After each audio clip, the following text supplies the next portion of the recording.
Many new houses in the Philippines look perfect on turnover day. But give it 3 rainy seasons, that is when the real problems start. I'm a Filipino architect. There are patterns I keep seeing in houses that develop problems early. Let me show you 5 things property owners usually don't see during construction. Starts with the ground. You see this in several fast-growing areas around the country. For example, reclaimed and low-lying areas around Bulacan and coastal areas of Metro Manila. Large developments of former agricultural land in Cavite and Laguna. And hillside cuts in places like Antipolo, Rizal, and parts of Cebu. If the soil is not properly tested, compacted, and given time to settle, the ground can continue moving over time. When the ground moves, the slab of the house moves with it. That is when cracks start appearing in floors, tiles, and walls. This is why soil investigation and proper site preparation are important. It may sound like an extra cost at the beginning, but foundation repairs later are much more expensive.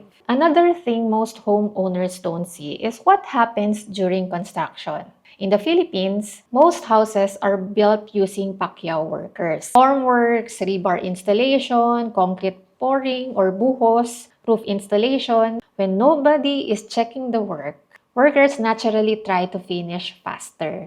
Small details get fixed and quality gets compromised.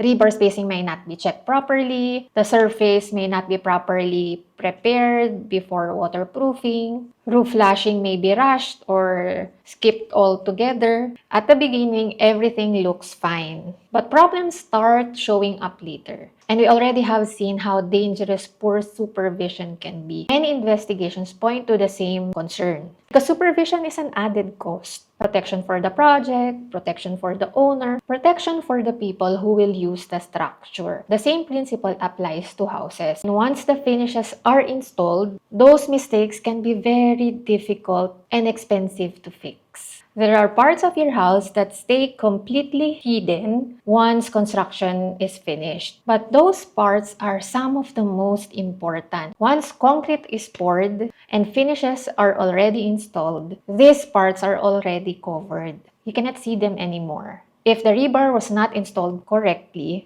the structure becomes weaker. If waterproofing is not properly prepared or applied, water slowly finds its way into the slab, into the walls. At first, the damage is small. You might notice a damp ceiling, peeling paint, or stains near the edge of the room. But over time, the moisture spreads and the repairs become more serious.